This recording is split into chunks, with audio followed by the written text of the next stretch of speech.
Hi, my name is Denise, and these are books that I think you should read during the autumn time, especially going into Halloween season. I absolutely adore these books, and I think that everyone should read them at least once in their lifetime, especially during this time. I feel like hot girl summer is fading into like sad girl autumn, if that makes sense. I also want to say that I have a playlist made for this time, so if you are reading these books, I would recommend checking it out too, and if you like listening to music while you're reading, I'll have it linked down below. The first book that I have is My Year of Rest and Relaxation by Ottessa moshfegh. This is one of my favorite books of all time. It's set in New York, so it always reminds me of that weird transition from summer into fall, where there's this bittersweet ending and you don't want to deal with it, but you're so excited for the fall time. It's set in the early 2000s and it follows this young woman who has just graduated from Columbia University. She has this great job. She has friends, but the problem is she's not very happy with herself. She's extremely depressed, and so she decides to put herself into a coma for about a year. She does this by manipulating her psychiatrist and into taking these pills that cause her to sleep for long periods of time during the day. I don't usually recommend this to other people. You kind of have to be like a specific type of reader to enjoy it. It has a very unlikable narrator, and there's no cohesive plot to it. It was a really interesting read. I would recommend looking up trigger warnings if you do want to check out this book. I think if you like movies like Lady Bird, you will probably like this book. The next book I have is actually a graphic novel, but I think it's perfect for like the Halloween time. It's basically a collection of short stories and they have such beautiful illustrations. And there's this motif of the woods that is present throughout most of the stories. I think that if you like horror stories, you will surely love this. I've been reading this since the 8th grade and I reread it like every couple of months. I love it so much. The next book I have is Everything I Never Told You. It follows this Chinese American family in the 1970s and they have these two siblings. One of them is Lydia and she's the parents' favorite. But then Lydia goes missing. You find her body in a lake. It kind of follows the family as they come up to this point and what happens afterwards. Not a lot happens, but so much happens at the same time, if that makes sense. It's just such a beautiful book. It's one of my favorites, and I think the fall time is the perfect time to read this. The next book I have is Giovanni's Room by James Baldwin. It's about David, who is this young American who decides to move to Paris for some time. He's engaged to this woman, but during his time in Paris, he meets Giovanni, who is this Italian barman. Their friendship turns into something more, and it's this like heartbreaking story. I think it's perfect for sad girl autumn, and it will definitely make you cry. The next book I have is none other than The Secret History by Donna Tartt. This is my favorite book of all time. It's about this group of friends in Vermont. It's about the murder of Bunny, who is one of the members in the group. I know that seems like a spoiler, but it's the first page of the book. The book basically follows how this happens. It's kind of similar to My Year of Rest and Relaxation in the sense that it's not meant to be liked.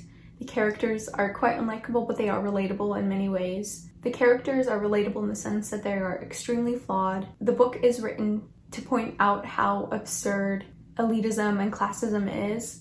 It was really hard to get through this book at first. I could barely get like 100 pages in and I left it alone for a couple of months, but when I came back to it, I just ran through it. I think that you have to get through the first 200 pages or so before the book starts to speed up. The writing is just so beautiful. Donna Tartt is an amazing author. There's also this dark academia-esque aesthetic to it, which definitely fits the fall time.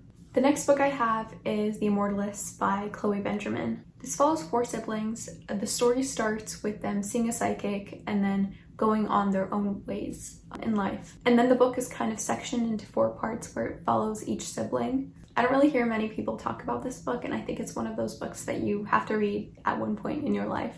There are so many themes that are explored in this book. I think that as you read the book, at least one of the siblings will resonate with you at one point in some way. The prose is really beautiful. The characters are well developed. I really love this book, and you can kind of tell from the cover that it's very much a fall read. The next book I have is actually a collection, and it's Miss Peregrine's Home for Peculiar Children. I'm gonna hold this one up because this one's the movie cover, and I hate it when books have movie covers. The first book basically follows Jacob, whose grandfather has just passed, and so he visits Wales with his father to see where his grandfather had grown up. There he comes across these group of children. They're called Miss Peregrine's Home for Peculiar Children because they are under the care of Miss Peregrine, and they have these special powers. They're in something called a time loop where time stands still and they relive the same day over and over again. The rest of the series is basically a continuation of the first book. I love the characters, I love the plot. It's so beautifully articulated and eloquently written. Everything comes together perfectly. The world building is just amazing. I love how believable it is. And also, if you liked the Harry Styles Adore You video, imagine if that video was a whole book series. Every time I watch that music video, it reminds me of this book series. It's also entirely a childhood favorite series of mine. The peculiar aspect of the book series always reminds me of Halloween. The next book I have is The Night Circus, and I feel like there's no way to describe it except for to read the back. So here it says, "The circus arrives without warning. No announcements precede it. It is simply there when yesterday it was not. Within the black and white stripes, canvas tents is an utterly unique experience full of breathtaking amazements. It's called Le Cirque de Rêves, and it is only open at night. But behind the scenes, a fierce competition is underway.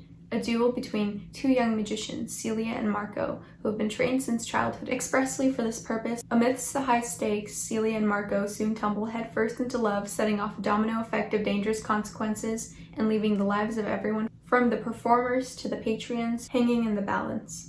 It is so eloquently written. I cannot express how much I love this book. Even the way that it is organized is so beautiful. There are also certain subplots in between the story that are kind of linked to the circus in some way, which the author does so beautifully, and it is absolutely one of my favorite books of all time. The last recommendation I have is not actually a novel, but it is two poetry collections. They're both by Savannah Brown. One is called Sweetdark and the other is Graffiti. Her writing is so beautiful and it's perfect for the fall time. I'm gonna read one of her poems just to show you how beautiful it is. "Glowworm, I am candescent girl, luminescent girl, and I like how your pink palm skin feels on my feet, but only for a moment, please. Admire from afar, please. The moment I spy the other hand cupping over top, finger cage, suffocate, I will go. Didn't anyone ever tell you that you're not supposed to keep glowworms in a jar?" Here's another, and it's called A Cold Journey Home on a Sunday Morning. "The ghost of your lips on mine was the first to make riding the train home in yesterday's clothes feel not so lonely. When I saw the pretty people kiss, it didn't sting the same. It wasn't an empty and painful numb punch to the gut, and suddenly the need for oxygen wasn't quite so urgent and desperate as the need to have your hand wrapped in my hair." Sweetdark is written in the same way. It has a little more prose in it, and both of the covers are just so beautiful for the collections. I think that's all that I have to recommend for this autumn. I would hold all these books if I could, but they're so heavy and they're falling, so here they are. If you have more recommendations, I would love to hear it. I'm not quite sure how to finish this video, so thank you so much for watching, and hopefully I'll see you next time.